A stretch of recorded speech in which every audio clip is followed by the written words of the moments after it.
Merci aimables téléspectateurs, téléspectatrices de faire confiance à cette télé. Vous qui allez nous regarder sur la ville de Mbuji-Mayi, dans la province du Kasaï oriental, sur la télévision Océan Pacifique. Notre émission c'est En Savoir Plus. Il y a les autres qui vont nous regarder sur Congo Media Channel TV, sur YouTube. Vous allez nous regarder aux États-Unis, en France, partout. Voilà, ici dans cette émission, nous recevons des acteurs, nous recevons des jeunes, nous recevons des commerçants, nous recevons toutes les tendances. Voilà, et ces personnes qui passent font une analyse objective par rapport à toutes les situations d'actualité. C'est ainsi qu'aujourd'hui, nous allons recevoir pour vous un grand messie. Avant cela, je dois remercier l'équipe technique qui travaille d'arrache-pied avec moi chaque jour. Merci gentil Congo Media Channel TV Kinshasa pour la qualité du travail. Je remercie l'équipe de la télévision Océan Pacifique qui va travailler avec moi. Il y a des Kings de Charka Bongo. Il y a aussi le coordonnateur Alix Saint-Ambo que j'ai salué en passant. Donc je salue tout le monde hein, de manière générale par rapport à la qualité du travail qu'ils vont devoir faire pour la réalisation de cette émission. En savoir plus, c'est une émission qui parle, qui dissèque, qui exploite des questions d'actualité. La République démocratique du Congo est un très grand pays avec beaucoup de réalités. L'air est grave, c'est comme ça que certains disent. Alors, il est important que des hommes intelligents de cette République puissent faire des analyses sur des situations pour enfin trouver des solutions aux différents problèmes qui surviennent et qui existent déjà, qui ont existé. C'est ainsi qu'aujourd'hui, je vais recevoir pour vous Monsieur Dani Nyeleka. Voilà, il aime qu'on l'appelle Dani et il va devoir répondre à nos questions. Monsieur Dani, bonjour. Bonjour. Comment vous allez? Non, on tient le coup, ouais, du coup. Vous sentez à l'aise? Très bien. Très Dani, bien, surtout que je suis dans la province. Dani Nyeleka. C'est comme ça que vous aimez qu'on vous appelle bien, c'est un nom de famille. Comment c'est arrivé? Non, en fait, officiellement, on m'a toujours appelé Ngeleka Mukendi Daniel. Mais Dani, je dirais, c'est un surnom pour les intimes et les proches qui m'appellent généralement. Ngeleka Mukendi Daniel. C'est arrivé comment puis-je porter le nom de Ngeleka? Donc, Ngeleka, c'est le nom de famille. Et Mukendi, c'est mon nom propre. Et Daniel, c'est le prénom. Vous êtes quantième de votre famille? C'est pas un secret. Non, ce n'est pas un secret certes, mais ce qui est vrai seulement que je suis ici d'une famille de plusieurs. Je pense que ça va suffire. Voilà, il est ici d'une famille de plusieurs. Vous avez un petit souvenir de votre enfance? Vous avez grandi où précisément? Moi personnellement, j'ai grandi, né et grandi dans la ville de Mbuji-Mayi. Je suis natif de Mbuji-Mayi. J'ai grandi en Mbuji-Mayi, j'ai quitté Mbuji-Mayi pour des raisons d'études. Pour la première fois, c'était en 2003. Et je suis allé à Lubumbashi. Et puis, je suis retourné en 2005. Après 2005, j'ai pu encore quitter Mbuji-Mayi en 2007. Pour toujours les raisons d'études pour Kinshasa. Ça est parti, hein. C'est là où je vis maintenant. À Kinshasa. Vous avez un petit souvenir de votre enfance ici en Mbuji-Mayi? Vous avez une idée de ce qu'a été votre enfance? Vous avez un petit ami que vous aviez côtoyé à ce temps-là? C'est qui encore? Si ce n'est pas un secret. Non, il y en a plusieurs. Il y en a plusieurs, vous savez. Le peu de temps que je suis en train de passer ici, ça m'a ramené vraiment dans mon enfance. J'en profite aussi pour le dire. J'ai croisé vraiment des vieux amis et des jeunes gens avec lesquels j'ai pu grandir. Et je suis fier de ma province, quelle que soit la situation sociale. Mais ça m'arrange parce que ça fait partie de mon identité. Hein? Voilà, vous connaissez quand on grandit, des fois on a un petit conseil des papas qui reste dans sa tête. Hein? Vous avez un souvenir d'un conseil de votre papa qui fait à ce qu'à tout moment quand vous vous rappelez, vous êtes toutefois motivé à devenir un grand monsieur. Ah oui, hein, ce qui est vrai que je me rappelle toujours que mon père m'a nécessité jamais de le dire, que dans la vie il faut être intègre. Au-delà d'être intègre, il faut aussi aimer les miens. Il faut aimer les miens. Donc, si vous devrez bien travailler, vous devrez travailler pour les vôtres entre autres, il parlait de la province, il parlait de ma tribu. Je n'aimerais pas plus parler de ma tribu, mais je parle en termes de province, il parlait en général de la province. Donc c'est ces conseils-là qui vous mettent. Ouais, ça, je retiens au moins ça de lui. Et puis, je salue sa mémoire, je ne dirais pas qu'il est passé. Comment il s'appelle encore votre papa? Ndélé Kazama. Ah, le sénateur. Vous êtes l'enfant du sénateur. Bien sûr. Ah. C'est ça votre papa? Bien sûr. Il n'y a que ça que vous avez hérité de lui. Il fut un grand homme, un Grand homme homme, politique. Bien sûr, un homme politique, un homme lucide. Il est impératif que si vous êtes à côté des papas, que vous soyez aussi ici, à moins que vous soyez idiot des natifs. Si tel n'est pas le cas, donc vous deviendrez toujours aussi. Je crois qu'il y a des fois, on impulse un certain comportement dans les enfants, on les aide à être ce qu'on veut. Est-ce que papa a influencé sur vous pour que vous puissiez choisir par exemple une option, choisir une faculté à l'université? Je dirais non. En fait, la plupart des choses que j'ai pu faire en termes d'études, ce n'est pas par rapport à la vie de mon père, mais ce que j'ai retenu de mon père, c'est que ça a été un homme courageux, un homme déterminé, qui travaillait sans lâcher. Et j'aime bien, il y a une phrase que j'ai retenue de lui, il disait, moi je n'aime pas échouer. Donc lorsqu'il s'agit d'agir, il agit après avoir réuni tous les éléments possibles. Il ne le fait pas pour faire, ou bien il n'essaye pas comme on dit, non. Comme les Kinois le disent, non. Lorsque lui fait quelque chose, c'est pour essayer. Et puis la plupart, on ne peut pas dire tout, la plupart de ces aventures qu'il a pu faire, ça a toujours abouti avec beaucoup de succès. Parce que c'était un bon calculateur. Voilà, je reviens un tout petit peu à vous. Vous aviez fait quoi à l'université? J'ai fait les sciences politiques. Les sciences politiques. Bien sûr. Pourquoi ces choix-là, Monsieur Daniel? En fait, moi d'abord aux humanités, j'ai pu faire la pédagogie. Comme j'aimais déjà la littérature, moi j'étais pas fort en calcul, je faisais les mathématiques là, c'était pas moi en fait. C'est ainsi que j'ai pu faire la pédagogie. Après la pédagogie, j'avais l'option de faire des droits.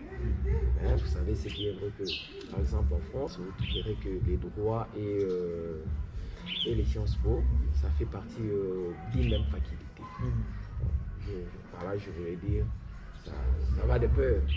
C'est ainsi que j'ai opté pour les sciences po. Les sciences po, parce que j'aime bien gérer, j'aime bien parler des hommes, bien que c'est la chose la plus difficile, parce que gérer la ressource humaine, c'est pas... Vous n'étiez pas peut-être tenté en ces temps-là de faire d'autres facultés par rapport à la folie de l'argent que votre papa a gagné? Peut-être parce que j'avais entendu parler de lui.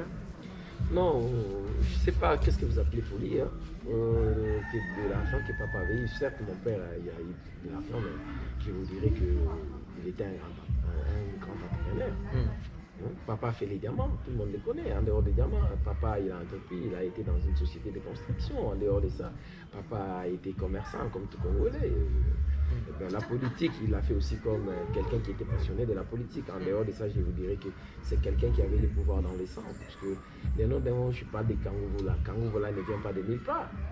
Kangouvou vient de notre grand-père, qui était un grand chef coutumier, qui avait même divisé l'auteur des Bakwakanonji. C'est un grand homme. Donc, ce n'est pas un parvenu dans le monde de la gestion des ressources humaines.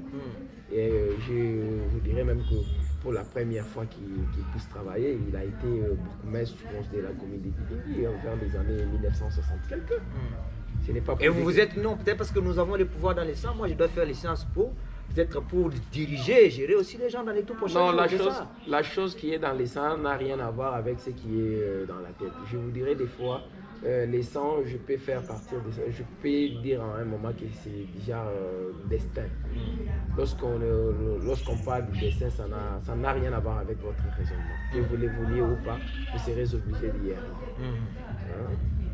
Ce n'est pas un problème de calcul. Arrivé à la faculté, vous étiez un étudiant brillant, semi-brillants, moins intelligents. Parce que toutefois, quand on est devant la télé, on a toujours tendance à dire qu'on était très intelligent. Non, moi en fait, je ne suis pas déjà des hommes d'abord qui aiment bien CGT de flair. Ce qui est vrai que j'ai été aussi étudiant comme tout étudiant et puis je ne suis pas passé inaperçu. J'ai fait aussi mon temps. Qui était à quelle université? J'ai fait l'IPR, j'ai fait l'IPR. J'ai été même parmi les cercles décisionnels des étudiants, c'était pas facile.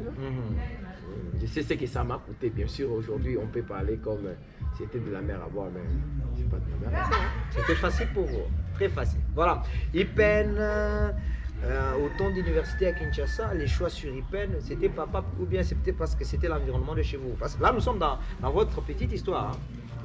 Non, en fait, ce n'était pas parce que la première des choses, d'abord, c'était la faculté. Ce n'est pas pour dire qu'à l'IPEN, s'il y avait, par exemple, on appelle comment, les ingénieurs ou les gens qui font les INBTP là.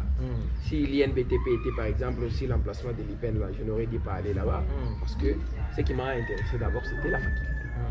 Bon, c'est ainsi que je suis allé là-bas. Ça répondait à ma vision, à ce que je voulais. Donc, il arrive des moments que Kinshasa soit une ville bruyante où le jeune se retrouve à des milliers pour boire, pour peut-être rester, rêver, poto caca. C'était aussi une tendance que vous aviez opté pour aller en Europe en ces temps-là, M. Daniel? Jamais, ça ne m'est jamais arrivé dans la tête. Hein. Aller en Europe, c'est pour faire des tours, c'est pour des visites, ça peut être pour des raisons X et Y, mais pas dire réellement qu'aller y rester. Je n'ai jamais pensé à ça. Je n'ai jamais pensé à ça. Même les gens qui m'ont côtoyé ou qui m'ont toujours côtoyé les savent bien que non. Les gars n'ont jamais préféré aller vivre en Europe. On fait les Sciences Po pour gérer la cité. Bien sûr. Vous voulez gérer quoi? Lorsqu'on parle de la gestion de la cité, vous l'avez déjà bien dit en fait. C'est comme d'abord il est dit, les sciences Po, c'est qu'il veut dire. Les sciences Po, ça veut dire les sciences sociales et administratives. Lorsqu'on parle de sciences sociales, c'est que moi j'ai pu faire comme département dans les sciences sociales, nous avons les relations internationales. En dehors des relations internationales, nous avons les sciences politiques. Que moi j'ai pu faire comme département. Vous voyez? Lorsque j'ai fait ça, c'est avec l'ambition ou c'est avec l'esprit de contribuer à la gestion de la chose publique avec mon savoir que j'ai acquis à l'université. C'est ça l'objectif, parce que je ne peux pas venir gérer la chose publique en ayant dans ma tête comme savoir qui a triché pas. Ce n'est pas pour minimiser ceux qui ont fait la théologie. Non, par exemple, ceux qui ont fait la théologie. Non. Tu devrais d'abord savoir ce que c'est l'administration. En dehors de l'administration, avoir certaines notions qui sont d'abord théoriques. En ce qui concerne la politique, avoir une bonne approche concernant la politique et la gestion. Vous aviez une personne de référence qui avait déjà fait les Sciences Po et qui s'était distinguée dans sa façon de diriger. C'est sa façon de faire, vous avez motivé pour que vous puissiez aller choisir cette faculté? Ouais, il y en a plusieurs. Je vous dirais par exemple sur les plans national. Il y a un monsieur, bien que je n'ai jamais partagé avec lui les mêmes ambitions politiques. C'est un monsieur qui m'a toujours beaucoup inspiré, le professeur Luman Bonassé. C'est un gars qui a travaillé dans les régimes passés pendant plus de 18 ans, mais il n'était pas n'importe qui. Cela s'était dû à son savoir-faire ou cela s'était dit par rapport à ce qu'il avait acquis à l'université comme savoir. Il a fait les Sciences Po comme moi. Au-delà de ça, il est même professeur des universités. C'est parmi les personnes qui m'ont inspiré. Vous aviez un professeur qui vous gênait quand il entrait dans la salle, vous étiez obligé de sortir. C'était quel professeur comme ça? Ah oui, j'en ai un. Je me rappelle le professeur Niemba, que je salue en passant. C'est un grand professeur. En 2016, en 2006, allais-je dire, il était même candidat à président de la République. On a eu de sérieux problèmes à l'époque. Je me rappelle même, il avait essayé de m'appeler Ngeleka. Et je lui avais dit non, moi ce n'est pas Ngeleka, moi c'est Ngeleka. Hein, tu vois un peu. Et il m'a dit, non, mais comment est-ce que tu peux me dire que toi, tu es un Ngéleka? J'ai dit, non, un Ngéleka. Moi, j'ai dit, non, c'est un Ngéleka parce que les linguistes Luba, lorsqu'ils se sont entendus, ils ont dit, désormais, ce nom sera prononcé Ngéleka et non Ngéleka. Mon nom n'est pas français, mon nom est Luba. À partir de là, c'était parti. Bon, à un moment, on a pu arranger. C'était mon professeur, j'étais toujours obligé d'être dans l'auditoire pour acquérir la matière. Quelle analyse faites-vous de la politique congolaise de manière générale en tant que politologue de formation? Première question. Je savais qu'on allait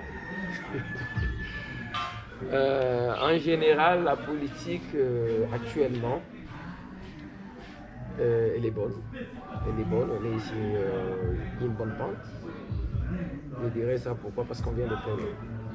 Vous savez, lorsqu'on essaie d'analyser les choses à partir de 1960 ou après l'indépendance, nous sommes allés comment dirais-je, de haut vers les bas. Mais grâce à l'alternance que nous avons eue, une alternance pacifique, nous avons vu qu'il y a quand même une certaine volonté dans les fiefs de l'actuel leader ou du président de la République, Félix Antoine Tshilombo Tshisekedi, qui veut carrément élarguer tous les mauvais pions. Déjà, c'est un bon signe. Non, vous ne le dites pas peut-être parce que vous êtes Kassai et que Félix Tshisekedi c'est déjà votre frère par cette appartenance sociale, tribale. Non, je pense que lorsque vous m'avez appelé ici, ce n'est pas parce que je fais partie de la même province que Félix. Vous m'avez appelé en tant que Congolais et la question que vous m'avez posée, c'est en rapport avec la situation politique du Congo. Donc, mes réponses ne sont pas, non pas pour mobile, mes appartenances ethniques ou provinciales.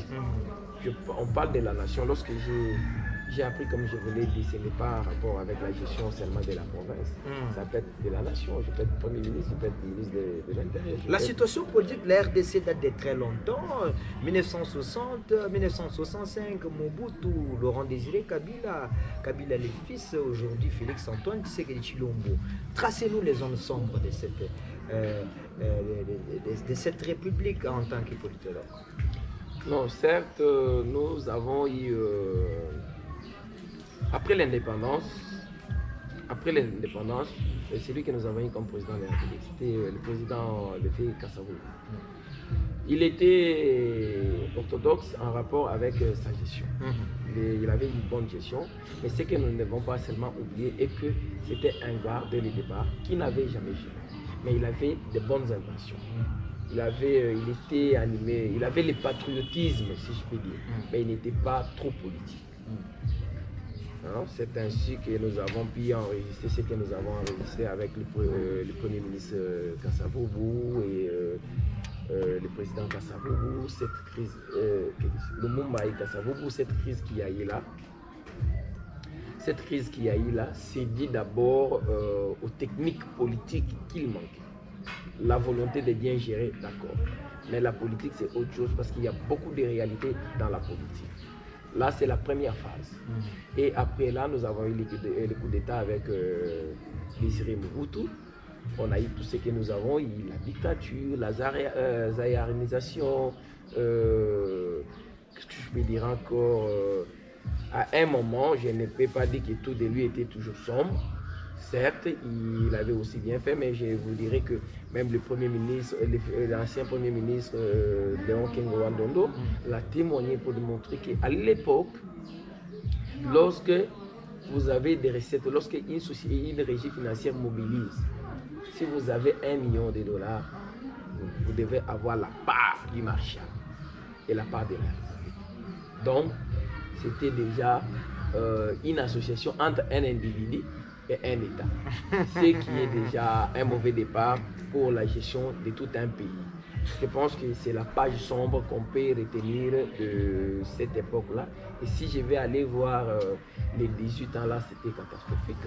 Là, voilà, messieurs, mesdames, très chers téléspectateurs, la première partie des questions réservées à l'émission En Savoir Plus sont arrivées à leur fin. Nous entamons la deuxième partie et la partie la plus importante. Là, on va essayer un peu de faire une analyse objective par rapport au gouvernement Sama Lukonde, des questions autour de la situation actuelle de la province du Kassai oriental et de la République démocratique du Congo.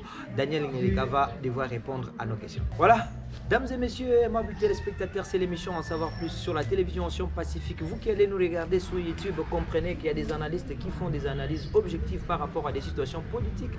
La République démocratique du Congo est un pays avec beaucoup de réalités. Gouvernement Sama Lukonde, les jeunes ont 30% presque, sont représentés à 30% presque, les femmes aussi.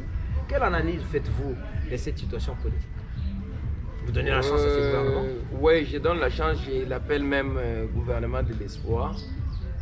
Parce que ces gouvernements devraient avoir lieu après l'accession du président Félix Tshisekedi au pouvoir. Malheureusement, nous avons enregistré ce que nous avons enregistré avec... Qu'est-ce que vous avez enregistré? Très souvent, vous jetez des responsabilités sur des individus qui n'ont rien à faire par rapport à vos incompétences, monsieur Daniel Mouké. Non, mais je pense que les compétences dont vous voulez faire allusion, je pense que vous allez aussi parler de notre frère ministre qu'on a mis la main, sur lequel on a mis la main aujourd'hui à Brazzaville. Parce que c'est quelqu'un du FCC, il était dans un secteur clé parmi les projets du chef de l'État. Le secteur là, c'est un secteur clé même pour la vie nationale. Le secteur de l'éducation.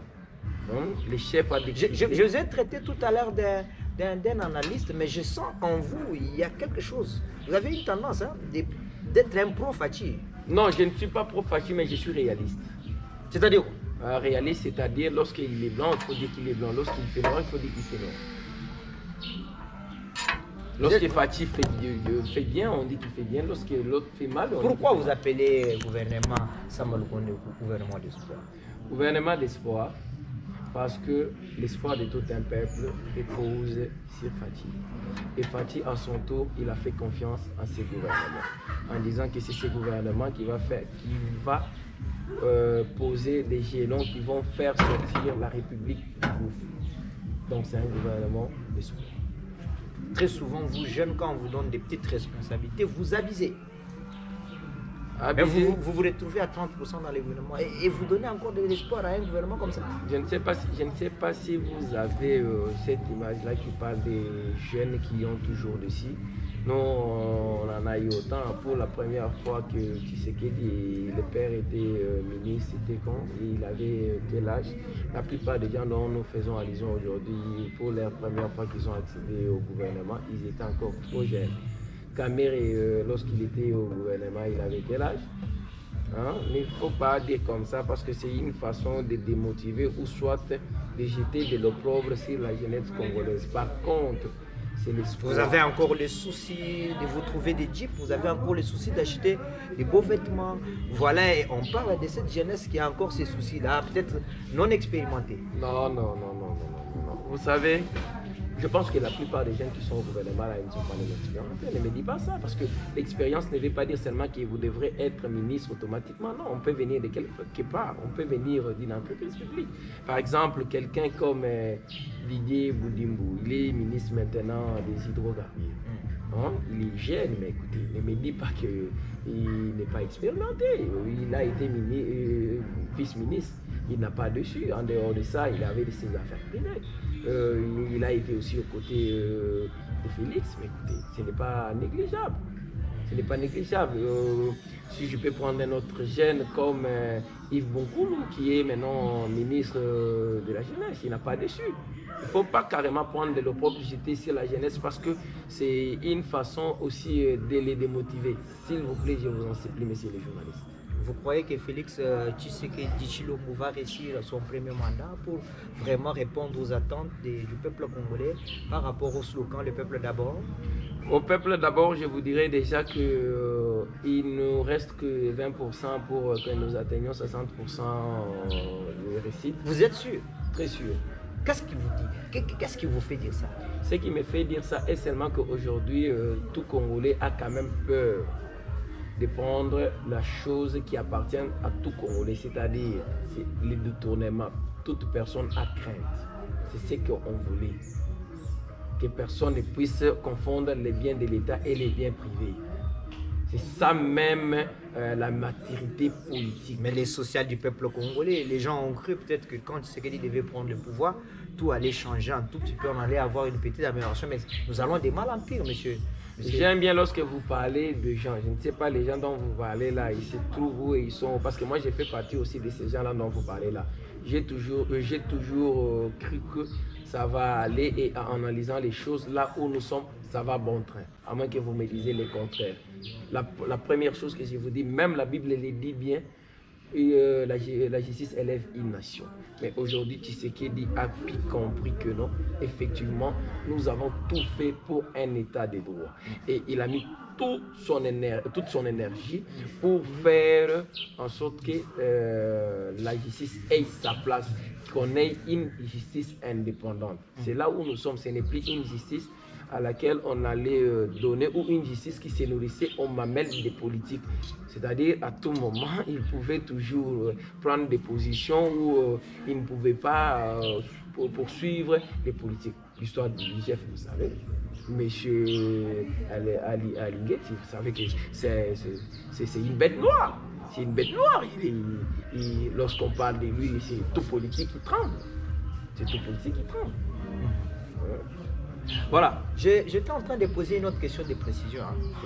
Vous venez de quelle école? Quelle formation peut-être? Non, en fait, moi, en ce qui concerne de mon école, je vous dirais que j'ai toujours eu pour modèle politique l'effet Etienne Tshisekedi wa Mulumba.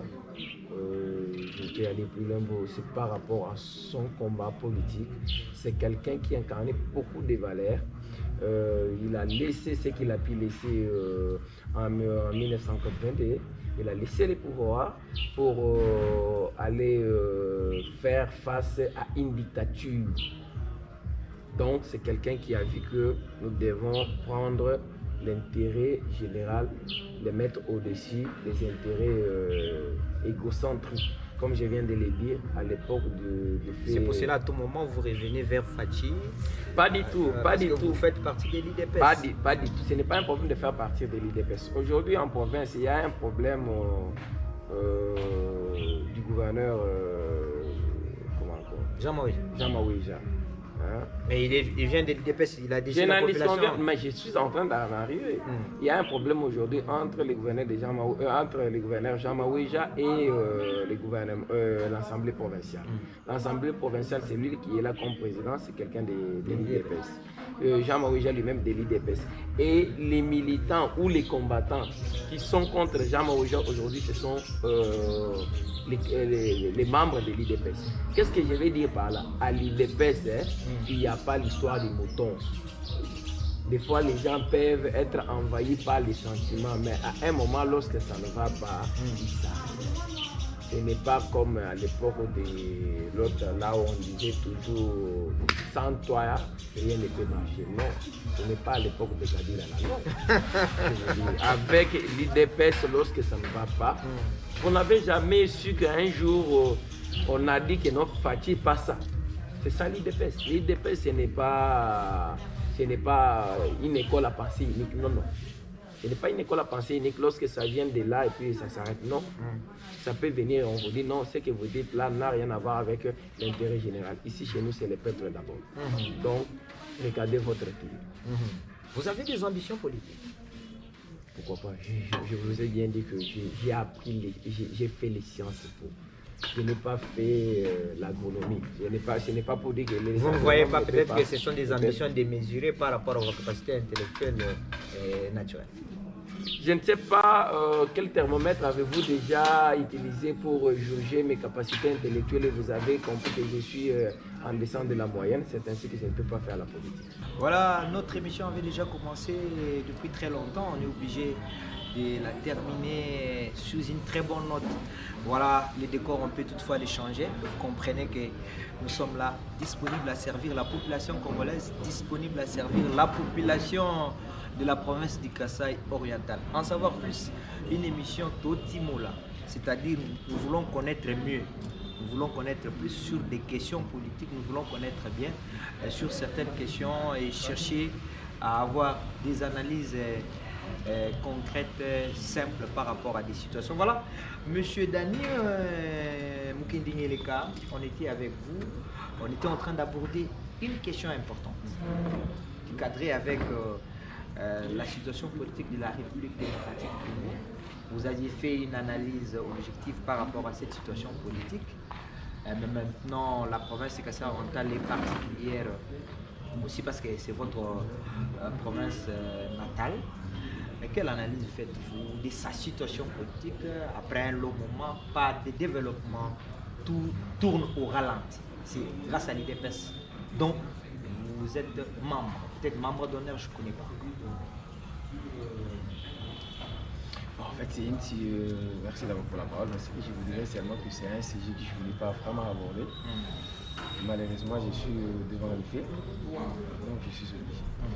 Mais ce que je peux dire est seulement que la situation actuelle de Mbuji-Mayi date de très longtemps. Ça tire ses origines de quelque part, c'est-à-dire l'AMIBA faisait partie du poumon de l'économie kassaïenne. Dès lors qu'à partir de 1991, 92, 93, l'AMIBA a pu soutenir la GECAMI. Et au retour, l'AMIBA n'a rien. Arrivé en 1997, avec l'entrée de l'AFDEL, l'AFDEL a connu aussi des dissensions avec les gens qui l'ont amené au pouvoir. Je parle de Musée Laurent Désiré Kabila. Et lorsque les Rwandais sont partis, à un moment, nous avons connu les RCD, RCD, KML, tout là. C'était des guerres. Et toutes ces guerres-là ont été soutenues ou financées par l'AMIBA. Mais les temps qu'on finançait l'AMIBA, les temps qu'on finançait la GICAMI, mais on ne tenait plus compte des engins de l'AMIBA. C'est comme ça que la société MIBA a pu enregistrer sa mort à Petit. Et on est arrivé là où on est arrivé. Cela a impacté maintenant la vie sociale de la province du Kasaï oriental. Voir Fachi de l'IDPS être à la tête de la République démocratique du Congo, lueur d'espoir pour tous les Kassaïens, mais ça ne va toujours pas. On vous taxe, vous, l'IDPS, d'être en train de freiner ce développement, M. Daniel. Non, vous parlez de l'IDPS être en train de freiner le développement. Je ne sais pas de quel IDPS dont vous parlez, parce que l'IDPS, je sais d'abord que c'est un parti politique. Et les Kasaï dont nous parlons, on parle de l'administration publique. L'administration publique, le gouvernement entre les mains de l'IDPS, l'Assemblée provinciale entre les mains de l'IDPS, et tout ne tourne pas. Au sommet de l'État, le chef de l'État, Félix-Antoine Tshisekedi Tshilombo, le président de la République, vous ne sentez pas que c'est l'IDPS? Sur ce point-là, je n'aimerais pas que vous m'établissiez que je fais les beaux yeux au gouverneur qui est dessus. La vérité est seulement que les actions de grande envergure, les initiatives viennent du gouvernement national. Qu'à cela ne tienne, le gouvernement provincial a aussi les choses qui reviennent dans ses attributions. Même sur les plans de construction des routes. Il y a des routes à caractère national et des routes à caractère provincial. Vous comprenez? Donc, je ne vais pas dire que le gouverneur a fait ou il n'a pas fait, mais certes, nous avons pu constater l'analyse qui a été faite par les gouvernements et l'Assemblée provinciale. Je m'incline en tant que républicain, en tant que bon républicain, je ne peux pas m'opposer à cela. C'est une institution provinciale qui a constaté et qui a levé une option. Donc, à son tour, il a fait les recours à la Cour constitutionnelle, attendant ce qui va sortir de là. Mais ce que je sais est seulement que après la sortie du gouvernement, vous allez voir à quel niveau les travaux et beaucoup d'initiatives seront à pied d'œuvre qui pourront permettre à ce que l'enfant du Kasaï ou de la province du Kasaï. Si je vous proposais gouverneur de cette province, quelles seront vos priorités? Je vous dirais que je ne suis pas compétent mais à l'instant, ça ne fait pas partie de mes ambitions. Je suis d'abord sur le plan national. Est-ce qu'il faut donner des solutions par rapport aux problèmes on est plusieurs. Hein. Certes, il ne faut pas me dire que les Kassaïens n'ont produit que 10 ou 5 intellectuels. Il y a plusieurs personnes qui sont en mesure de relever les défis. Mais ce que j'avais constaté dès le départ, dans les fiefs, je parle d'abord de mon parti, dans les fiefs des combattants, la plupart des gens aiment bien réagir sous émotion ou sous sentiment. Mais la vérité est que la chose publique, on ne la gère pas, ou bien lorsqu'il s'agit de choisir les dirigeants, on ne les fait pas sous sentiment ou sous émotion. Ce sont des choses qu'on doit faire sur base des éléments, sur base des données rationnelles. Et non soit disant parce que c'est mauvais, soit il a de l'argent, soit... Mais vous, à l'IDPS, vous récompensez les gens peut-être parce qu'ils ont combattu longtemps. J'ai toujours entendu cette histoire-là venir, mais j'aimerais vous dire, on parle que non, c'est Kinshasa qui avait soit imposé. Je ne dis pas que le gouverneur, il est bon ou mauvais, mais lorsqu'on veut dire qu'il a été imposé par Kinshasa, je vous pose une question. Qui avons-nous vu dans cette province ici, les gens en train de crier Mao, et les gens ne voulaient même pas entendre. S'il arrivait qu'à cette époque, la hiérarchie puisse leur imposer quelqu'un d'autre, vous savez ce qui allait arriver, et les gens là avaient des machettes en main. Vous voulez nous dire que c'était le choix de la population? Bien sûr, c'est le choix de la population. La hiérarchie n'a fait qu'exécuter la volonté populaire. À moins que vous me disiez le contraire. Qui était le choix de la population kassai? Maintenant que tout ne tourne pas. Tout ne tourne pas, donc à chaque problème, il y a toujours des solutions. La solution sera la bonne. Voilà. Vos perspectives d'avenir, M. Daniel Ngeleka, pour que nous puissions clôturer notre entretien ce jour, pour la RDC, pour la province du Kasaï oriental qui vous a vu naître, s'il faut que vous puissiez chercher à faire quelque chose qui peut sortir cette population de cette misère. Vous, Congolais, oui, politologue de formation. Moi, personnellement, j'ai toujours dit les chantiers les plus intéressants d'abord pour la République démocratique du Congo, en particulier pour les Kasaï, les gens doivent plus s'intéresser aux métiers. C'est ainsi que j'ai dit, j'essaie aussi d'encourager ceux-là qui ont des enfants à bas âge, qui ont l'âge d'étudier, de fréquenter l'école. C'est très intéressant parce que sans instruction, on ne peut rien. Lorsqu'on va faire, on va balbutier. Mais si vous êtes instruit, donc vous êtes un technicien, vous allez le faire avec précision et ce serait une réussite totale. C'est ce que je peux dire en premier d'abord en tant que Kassaïen. Je demande à mes soeurs, à mes mamans, à mes frères, à mes soeurs, à mes papas, que sais-je encore, d'abord d'encourager les jeunes gens à étudier. Les jeunes gens, que ce soit ceux qui ont l'âge d'aller à l'université, soit ceux qui ont l'âge de faire l'école primaire ou je sais pas secondaire ou humanitaire. C'est d'abord la priorité des priorités. Après cela, on pourra parler autre chose. Et je n'aime pas, je décourage ceux-là qui ont toujours dit que non, non. Vous me permettez de parler un peu? Non, bon, oui,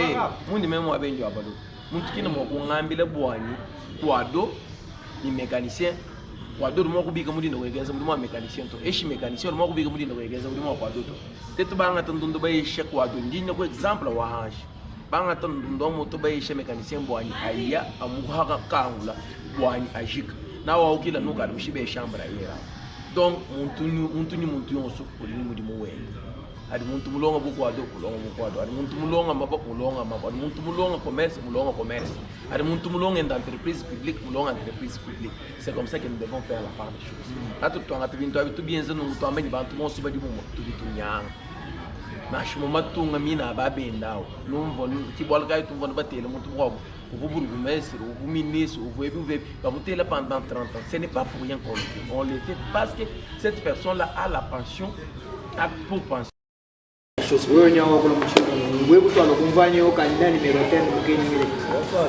Ce n'est pas intérêt qui m'embête. Je suis Kassaïen comme tout Kassaïen, je suis Congolais comme tout Congolais. Aussi longtemps que la loi ne m'interdit pas, je peux le faire. En dehors de ça, je vous dirais, ce n'est pas pour rien que je suis membre d'un parti politique. Lorsque vous êtes membre d'un parti politique, c'est avec l'inspiration de la gestion de la chose publique. Vous n'allez pas peut-être écouter l'UDPS tantôt parce qu'on dit que c'est un parti de la masse. Oui, j'ai toujours aimé le parti de la masse. Moi, j'ai fait les Sciences Po, je sais qu'il y a les partis de la masse et les partis des cadres. Vous comprenez? Moi, je n'ai jamais opté pour les partis des cadres parce qu'il faudra vivre avec la masse pour savoir exactement la réalité de la base, comme nous l'appelons chez nous. Hein? La réalité de la base. Qui bien sûr, cadre qui peut gérer, mais cadre, il faut y caler, il faut y caler. Cordon ombilical, il faut y caler. Cordon ombilical, mon parti, il y a masse qui est parti de base. Parti où il parti des cadres à l'égide. Parti où a masse, les partis des cadres, parti où a masse, il plus l'avantage, ou pour manier mal que parti où a la cadre. Non, il y a des qui disent que la bande avec toi, il y a en premier lieu, tout le monde a et sur en premier, c'est-à-dire tout le monde là, et puis l'aider, tout lequel a eu sentiment. Tout lequel a eu sentiment, tu n'as pas de quoi tu vois. Nacha to ajinga mo kwenza masulana chibwa tato nje masulana si bazo wani utulunta ile mo majilito eshantu nyo tunji shoto to masulana ba di benze si bazo wani muntu ediberi duwa ngata mukalenga ruwenze la bantu konskinu taile ni abamba mamwenda ni abamba tato enda to ruwenze le si bazo wa principe ya gestion ya chose publique bitubion so bibidi ni principe nashi bu munga ngabudi ni principe nashi mabari principe nashi commerce ni principe ni politique ni des principes. Voilà, aimables téléspectateurs, je vous dis grand merci parce que vous avez pris le temps de nous suivre avec attention soutenue. Vous, eux qui allez sur cette émission en dehors de la province de Kassaï-Oriental, je vous remercie. Abonnez-vous sur Congo Media Channel TV. Voilà, abonnez-vous. Pour vous qui suivez cette émission localement au niveau de la ville de Bujumaï, de la province de Kassaï-Oriental, en savoir plus sur la télévision Océan Pacifique, chaque jeudi à partir de 21h, vous avez ces grands rendez-vous. Nous recevons des analystes politiques, nous recevons aussi des grands hommes qui font des analyses objectives sur des questions. Voilà, on fait des portraits des grands hommes. Okay. On m'appelle Ariel Germain Bouyibintou. C'est comme ça que j'aime qu'on puisse m'appeler. Je remercie mon réalisateur gentil, Boubila Soigné Badelas. Voilà, pourquoi pas remercier toute cette équipe technique qui travaille d'arrache-pied avec moi pour la réalisation de ces émissions. Nous allons nous retrouver prochainement pour une autre émission, en savoir plus. Je salue tout le monde, je salue des amis, voilà, je vous aime beaucoup.